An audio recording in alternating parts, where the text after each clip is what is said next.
안녕하세요.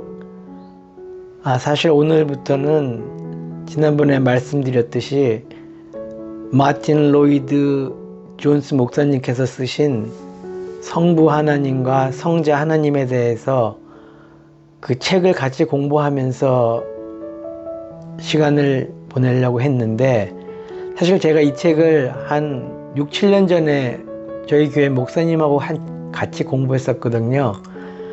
근데 오랜만에 다시 보니까 그 당시에는 그렇게 어렵게 생각 안 했는데 이번에 보니까 굉장히 어렵더라고요. 또 사실 이걸 좀 쉽게 풀어가지고 여러분들에게 좀 편하게 듣게 하려고 하다 보니까 제가 다시 보면서 좀 더 공부를 해야겠구나 하는 생각이 들어서 그 부분 지금 계속 공부하고 있습니다. 그리고 오늘은 그 책 말고 우리가 교회에 와서 아주 굉장히 많이 듣는데 무슨 말인지 혹은 어떤 의미인지 잘 모르는 말이 하나 있어요. 그래서 그것에 대해서 좀 말씀을 드리려고 합니다. 다름이 아닌 죄라는 것입니다.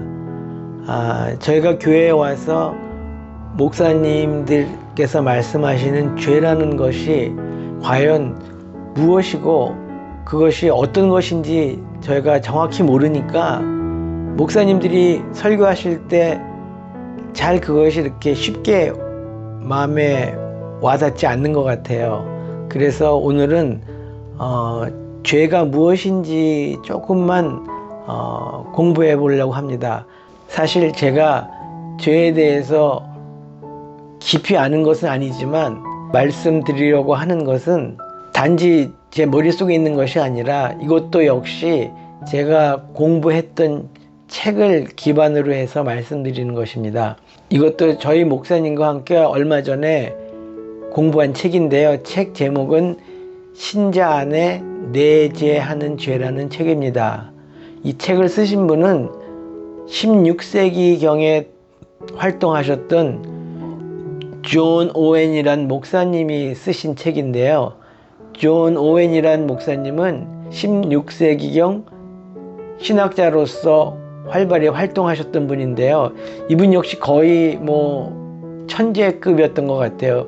영국의 칼빈이라고도 하면서 옥스퍼드 대학을 12살에 입학할 정도로 굉장히 신동이었던 것 같아요. 이분이 쓰셨던 신자 안에 내재하는 죄라는 이 책은 죄라는 것이 어떤 것인가에 대해서 굉장히 자세하게 저희들에게 설명해 주고 있는데, 오늘은 이 책의 어떤 부분을 특별히 얘기할 것이 아니라 이 책을 제가 본 다음에 여러분들에게 간단하게 죄라는 것이 어떤 것인지 그 개요를 좀 말씀드리려고 합니다. 우선 죄라는 것이 무엇인가 할 때 우리가 혼동하는 것이 있어요. 죄와 죄악이 다릅니다. 그리고 또 죄와 죄악이 나올 때 저희가 가장 혼동하는 것 중에 하나가 사탄이죠. 사탄, 마귀, 이런 관계들이 머릿속에서 정리가 안 되니까 우리가 교회에서 설교를 들을 때 굉장히 혼돈하는 것 같아요. 그래서 제가 간략하게 말씀을 드리자면 죄는 눈에 보이는 것이 아닙니다. 그리고 죄와 죄악이 어떻게 다르냐면 죄로 인하여 파생되어져서 결과로 나오는 것들이 죄악이라고 보시면 됩니다. 그러면 죄악과 사탄은 또 어떤 것이냐? 사실 죄나 죄악은 눈에 보이는 것이 아니죠. 그러니까 존재하는 것이 아니라는 뜻입니다. 눈에 보이는 물질적으로. 그런데 우리가 흔히 말하는 사탄, 마귀는 실제로 존재하는 형태입니다. 그래서 저희가 그것을 분명히 구별할 필요가 있습니다. 그렇다면 우리가 말하는 죄라는 것은 무엇일까요? 흔히들 하나님께서 우리의 죄를 용서하셨다고 하는데, 예수님께서 저희의 죄를 지고 십자가에 피를 흘리셨다고 하는데, 그럼 이 죄라는 것은 무엇일까요? 이 죄는 눈에 보이는 것이 아니라 내 마음속에 흐르는 어떤 경향입니다. 그래서 어떤 경향이냐면 인간이 하나님을 멀리 하려고 하는 것을 죄라고 합니다. 즉 인간이 하나님의 뜻과 상반되게 행해지는 모든 것들을 우리가 죄라고 합니다. 그 경향을 말하는 것이죠. 그리고 그 경향, 하나님과 멀리 하려는 경향으로 인해서 이루어지는 일들을 죄악이라고 합니다. 그러니까 우리가 하나님을 멀리 하려는 것, 즉 예를 들어서 성경을 보지 않으려고 한다든지 교회에 가지 않으려고 하는 마음, 그런 마음 자체를 저희가 죄라고 합니다. 그러면 죄는 어떻게 해서 우리에게 왔는가?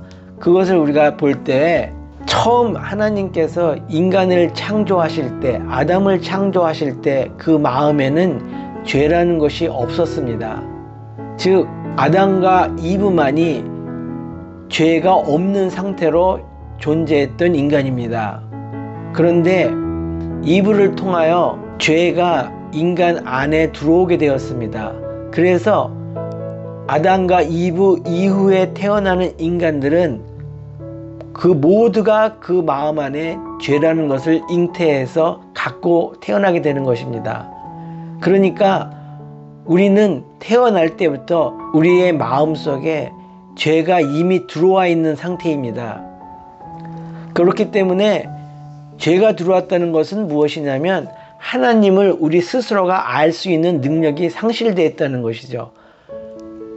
죄라는 것은 하나님을 멀리하는 것인데 저희는 태어날 때부터 하나님을 멀리하는 그 성향, 경향을 갖고 태어났기 때문에 저희 스스로가 하나님을 알아갈 수 있는 방법이 없다는 것입니다. 그러면 혹자는 하나님께서 우리가 선과 악을 구별하는 자유의지를 주셨기 때문에 우리가 선과 악을 구별할 수 있느냐 하고 생각하지만 그것은 잘못된 생각입니다.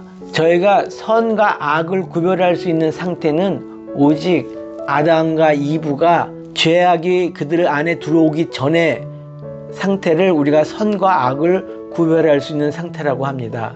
그렇다면 죄가 인간 안에 들어와서 잉태되어서 아담과 이브 이후에 태어난 사람들은 죄를 가지고 태어났기 때문에 그들 안에는 선과 악을 구별하는 능력, 즉 하나님을 구별하는 능력을 갖지 않은 상태로 태어나게 됩니다. 그렇기 때문에 그 이후에 태어난 아담의 자손들은 모두가 죄로 인하여 하나님을 알 수가 없는 상태로 태어났다고 보는 것이 맞습니다. 그렇다면 우리는 현재 우리의 능력으로 하나님을 알아갈 수 있는 방법이 없습니다. 그만큼 죄는 무서운 것이고 우리는 그러한 상태를 죄의 오염이라고 합니다. 그래서 저희는 죄에 오염되어 있는 상태로 태어났기 때문에 하나님을 저희 스스로가 알아갈 수 있는 방법이 없는 것이지요. 그렇다면 저희는 어떻게 하나님을 알게 되었을까요? 그것은 하나님께서 우리를 선택하시고 우리 안에 성령이 역사하심으로 인하여 저희의 영안의 눈이 띄어지게 되고 그리함으로써 하나님을 알게 되는 것입니다. 그래서 저희가 하나님을 먼저 찾고 심지어는 저희가 전도를 받아서 하나님을 알게 되었다고 생각하지만 전도는 하나의 수단에 불과한 것이고 사실은 하나님께서 저희를 먼저 선택하시고 성령님의 역사로 인하여 저희가 하나님을 알게 된 것이죠. 하나님이 저희를 선택했다는 것, 성령님의 역사하셨다는 것은 다른 말로 성령님이 내 안에 들어오시고 그리고 그로 말미암아 저희가 하나님을 보게 됐다는 것이 맞는 표현입니다. 그렇다면 성령님이 내 안에 들어오시면 어떤 일이 일어날까요? 내 안에는 이미 죄라는 것이 존재합니다. 그런데 성령님이 내 안에 들어오시니까 내 안에는 죄라는 존재, 죄라는 법과 성령의 법, 성령님의 역사가 함께 작동하게 되는 것입니다. 그렇다면 그 이후에 나의 모습은 어떻게 됩니까? 하나님을 아는데 기존에 있던 죄도 같이 작용을 하죠. 그러니까 내 안에서 갈등을 하는 것입니다. 성령님이 내 안에 들어오지 않으시면 하나님을 알지 못하게 되고, 그렇다면 하나님으로 인해서 저희가 갈등할 일조차도 없게 되는 것입니다. 그러니까 하나님을 믿지 않는 사람은 하나님과 세상 것 사이에서 절대로 방황하지 않고 갈등하지 않습니다. 무조건 세상 것, 하나님을 멀리하는 것을 따르게 됩니다. 하지만 하나님으로 인하여 인치심 받은 자들, 즉 하나님이 성령을 통하여 역사하여 하나님을 알게 된 사람들은 하나님과 세상 것 사이에서 방황하게 되는 것이 당연한 이치입니다. 그렇다면 그 다음에 문제가 되는 것이 있습니다. 성령님이 내 안에 계셔서 내가 하나님을 알게 되는 것과 내가 그 이후에도 왜 계속해서 구원을 받았다고 하는데도 나의 온 마음이나 나의 모든 행동이 하나님을 바라보지 않고 계속 세상 것과 하나님 사이에서 방황하는가 하는 문제입니다. 그 부분이 굉장히 복잡하지만 간단하게 일단 말씀을 드리면, 내가 구원받았다는 것은 하나님이 성령을 통하여 내 안에 성령이 들어오셨다는 것입니다. 그렇다면 내 안에 성령이 들어오시고 나는 하나님을 믿게 되고 예수님께서 십자가의 보혈로 저희를 구원하셨으니, 저희 죄를 사하여 주셨으니 저희는 구원을 받게 된 것입니다. 예수님의 보혈로 우리가 구원을 받았다는 것은 우리 안에 내재하고 있는 이 죄성이 없어졌다는 뜻이 아닙니다. 이 죄로 인한 책임, 그 책임을 우리가 죄책이라고 하는데, 예수님이 그 죄에 대한 책임을 사하여 주셨다는 뜻이죠. 즉 우리가 예수님을 믿고 성령님으로 거듭나게 된다는 것은 내 안에 있는 죄에 대한 책임이 우리가 없어졌을 뿐이지 그 죄는 그대로 내 안에 있게 된다는 것입니다. 그러니까 예수님을 믿고 그 보혈로 구원을 받았음에도 불구하고 내 안에는 여전히 죄가 남아있고 또 내 안에는 성령님이 남아있는 것입니다. 즉 죄와 성령님의 두 법이 내 안에 있는 것입니다. 자, 그러면은 이제부터는 이 죄와 성령의 법을 우리가 어떻게 할 것인가 하는 것은 전적으로 나의 책임입니다. 그렇기 때문에 내가 내 안에 있는 두 가지 법이 싸운다고 바울이 얘기하듯이 내 안에는 이제부터는 하나님을 믿고자 하는 마음과 하나님을 믿고자 하지 않는 마음, 죄의 마음이 같이 작용하니까 내가 이것을 따를 것인가 저것을 따를 것인가 하는 것은 전적으로 제 책임이 되는 것이죠. 그렇다면 죄는 끊임없이 어떻게 하겠습니까? 나를 하나님에게서 떨어뜨려 놓으려고 하는 것이 죄입니다. 그 마음을 더욱더 부추기는 것이 바로 사탄이 하는 일입니다. 주일날 아침에 일어났을 때 죄는 끊임없이 저에게 주일 성수하지 않는 것을 원합니다. 그래서 그쪽의 마음을 자꾸 저에게 주입을 시키죠. 하지만 성령님은 자꾸 제가 주일 성수하는 것을 원하기 때문에 저를 교회로 인도하려고 자꾸 마음을 주죠. 그 사이에서 사탄이 작용합니다. 마귀가 저의 마음속에 속삭입니다. 뭐라고 속삭이냐면 오늘 교회 가지 말자. 다른 일이 있는데 그걸 하면 어때? 집에 있는 것이 훨씬 더 편하지 않을까? 하고 자꾸 속삭입니다. 이 속삭이는 자가 바로 마귀입니다. 이럴 경우에 나의 마음은 마귀의 마음과 성령님의 마음이 싸우는 것이지요. 하지만 마귀가 나의 마음을 속삭이는 그 이전에는 나의 마음을 지배하고 있는 죄에다가 그것을 속삭이는 거예요. 그러니까 나는 사실은 마귀의 속삭임을 듣지만 죄와 성령과 사이에서 갈등하게 되는 것이죠. 그래서 결단을 합니다. 교회를 갈 것인가 집에 머무를 것인가. 이것이 저의 마음속에 있는 죄의 작용이라고 보시면 됩니다. 그래서 믿는 자들은 신앙이 더욱더 돈독해 보이는 사람조차도 항상 마음 안에서 갈등합니다. 세상의 법, 죄의 법과 하나님의 법, 성령의 법을 어떤 것을 따를 것인가. 자, 그럼 이 싸움은 언제까지 해야 됩니까? 이 싸움은 저희가 죽을 때까지 합니다.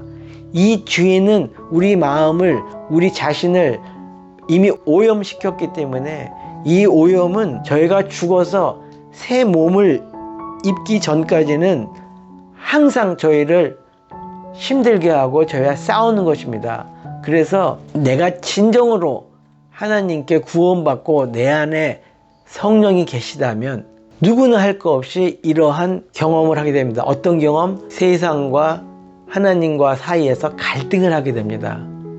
그런데 내가 이런 갈등이 없고 너무나 쉽게 세상의 법을 따라서 하나님이 원하시지 않는 것들을 내가 아무런 문제 없이 행하게 되고 그것들을 즐겨한다면 그것은 여러분 안에 성령의 법이 없는 것이고, 성령의 법이 없다는 것은 여러분들은 구원받지 못했다는 것입니다.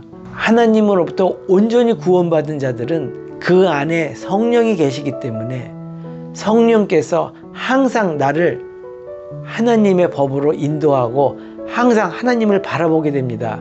하지만 그것이 100% 하나님만 바라보지 못하게 돼요. 왜냐하면 내 몸은 이미 오염되었고 죄로 인해서 오염되었기 때문에 갈등을 하게 되는 거죠. 갈등. 그래서 오늘은 정말 마음에 거룩함이 가득 차서 교회 가는 것이 아무 문제가 없고, 교회 가서 하나님 말씀 듣고 성도들과 교제하고 기도하는 것이 너무나 좋은데, 이렇게 오래 생활하다가도 어느 날 갑자기 교회가 가기 싫어지고 성경을 보기 싫어지고 설교 말씀이 달게 들려지지 않는 것은 내 안에 계속 죄가 남아있기 때문에 그 죄의 작용 때문에 그러는 것이라고 보시면 됩니다. 그럴수록 그것을 내가 마음을 움켜쥐고 성령의 말씀에 귀를 기울이며 자꾸 죄를 눌러가고 죄와 싸우는 것이죠. 그러니까 이런 싸움이 계속 일어나는 것은 구원받은 자들로서 당연한 일입니다. 그런데 이런 죄와의 싸움, 마음속에서 갈등이 없이 그냥 세상 것이 더 좋게 느껴지는 분들이 만약 혹시 계시다면 내가 받은 구원이 확실한가 한번 의심하셔야 되는 것입니다.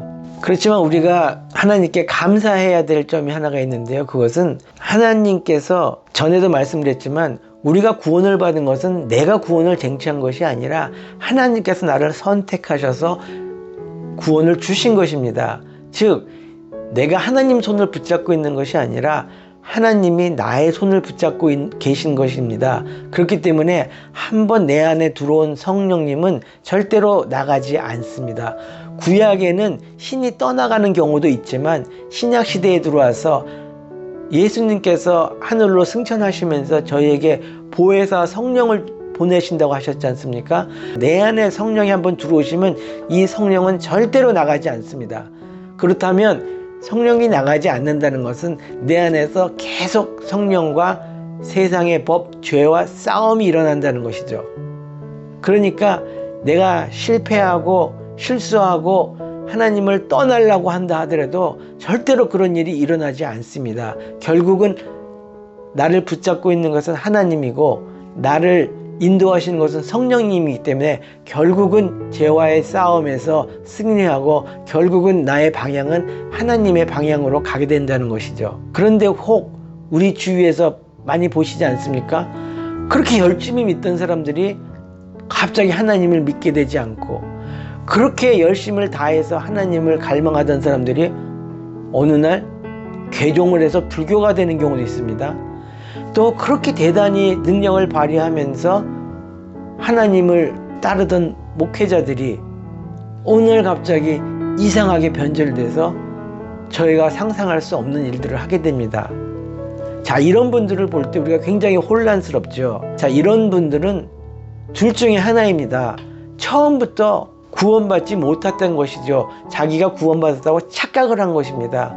그렇기 때문에 자기 스스로가 하나님을 믿고 자기 스스로가 하나님을 연구하고 자기 스스로가 하나님에 올인하다가 그만 마음속에 있는 그 죄들이 범람하여 그 죄악이 너무나 커졌기 때문에 그것을 이겨내지 못하는 것이죠. 왜냐하면 그들 마음속에는 그것을 이겨낼 성령님이 없기 때문에 그냥 다시 원래 모습으로 돌아가는 것입니다. 또 한 가지의 경우는 내 안에 성령이 있는데 내 스스로가 성령에 자꾸 의지하면서 성령이 원하시는 방향으로 하나님께로 가는 것이 아니라 자꾸 죄에 빠져서 죄가 인도하는 대로 가다 보니까 성령이 점점 약해지고 소멸된 듯하고 작동을 못하는 거죠.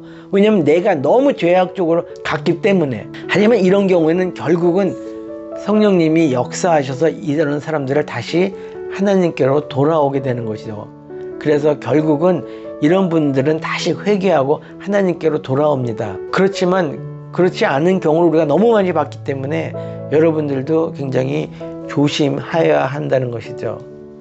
자, 오늘은 우리가 우리 안에 있는 죄가 어떤 것인지 한번 짚어봤는데요. 다시 정리해서 말씀드리자면 현존하는 인간에는 죄가 없는 인간이 없습니다. 우리는 태어날 때부터 마음속에 죄를 잉태하고 태어납니다. 그것이 바로 우리가 원죄라고 하는 것이죠. 즉 제가 다시 말씀드리지만 이 마음속에 죄를 한 번도 품어보지 못한 인간은 딱 두 사람밖에 없습니다. 아담과 이브. 그들은 하나님께 창조되었기 때문에 그 창조된 상태는 죄가 없는 상태였습니다. 그리고 그들은 죄와 악을 구별할 수 있는 능력이 있었습니다. 그런데 죄가 그들 마음속에 사탄의 유혹으로 인하여 선악과를 먹음으로 인하여 죄가 그들 마음속에 들어갔습니다. 그래서 그들의 자손, 전 인류는 그 이후로 마음속에 죄를 잉태하면서 태어나게 되었습니다. 즉 죄로 오염된 상태로 태어났습니다. 그래서 이 죄로 오염된 상태의 인간들은 모두가 다 하나님을 바라볼 수 없는 상태로 태어난 것입니다. 그렇다면 그 죄로 오염된 상태로 태어난 인간들이 하나님을 바라볼 수 있는 방법은 오직 딱 한 가지. 하나님이 그들을 선택하고 성령이 역사하였기 때문에 그들이 하나님을 알게 된 것입니다. 여러분들도 모두 하나님을 알게 된 것은 여러분들이 하나님을 공부해서 알게 된 것이 아니라 하나님이 먼저 여러분들에게 손을 내밀고 성령으로 인하여 여러분들이 하나님을 알게 된 것입니다. 자, 그렇다면 하나님을 알게 됐다는 것은 여러분 안에 누가 계십니까? 성령님이 계신다는 것입니다. 그리고 여러분들 안에는 그 성령의 법과 이미 여러분들이 태어날 때부터 죄로 인하여 오염되었던 그 죄가 같이 공존하게 되는 것입니다. 그렇기 때문에 믿는 자들은 반드시 성령과 죄, 내 안에 내재하는 죄와 성령이 싸우게 됩니다. 그래서 나는 갈등을 하게 되고 영성이 더 좋은 것 같기도 하고 죄를 더 많이 짓는 것 같기도 하는 경험을 하면서 계속 살아갑니다. 언제까지? 죽을 때까지. 우리가 새로 부활하면 그때는 아담과 이브와 같은 전혀 죄가 없는 오염되지 않은 상태의 몸으로 태어나게 되는 것입니다. 그것을 우리가 아직 경험하지 못했기 때문에 우리는 계속 죄와 싸울 수밖에 없습니다. 자, 오늘은 여러분들에게 말씀하고자 하는 것은 바로 이 부분입니다. 죄라는 것은 내 안에 내재되어 있고 내가 어떻게 할 수 있는 부분이 아닙니다. 단지 성령의 힘을 입어서 죄와 끊임없이 싸우고 죄를 눌러가면서 이 세상을 살아가는 것이 저희가 할 수 있는 일의 전부입니다. 자, 오늘도 이 죄라는 부분을 한번 다루어 봤는데요.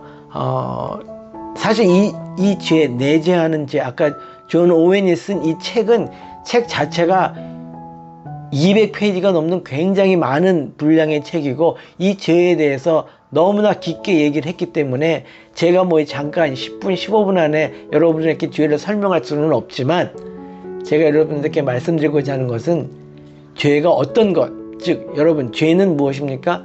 하나님을 멀리하고자 하는 경향입니다. 내 마음속에 하나님을 멀리하고자 하는 어떤 마음이에요. 그래서 내 마음속에 무엇을 할 때 내가 보기에 이거 나는 왜 이러지?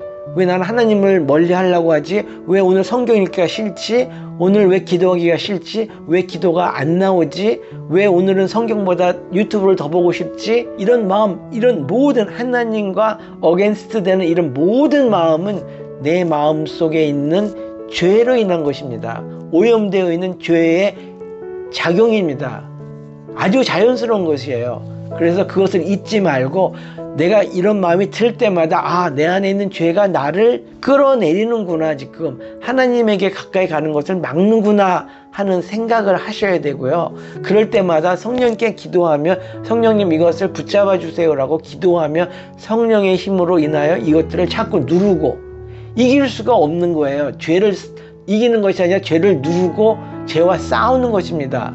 그래서 성도의 삶은 간단하게 말하면 성령을 의지하여 평생 죄와 싸우는 것이 성도의 삶이라고 보시면 됩니다. 꼭 이 점 명심하시고요. 다음 시간에는 보다 좋은 내용을 가지고 찾아오겠습니다. 끝까지 청취해 주셔서 감사합니다. 안녕히 계세요.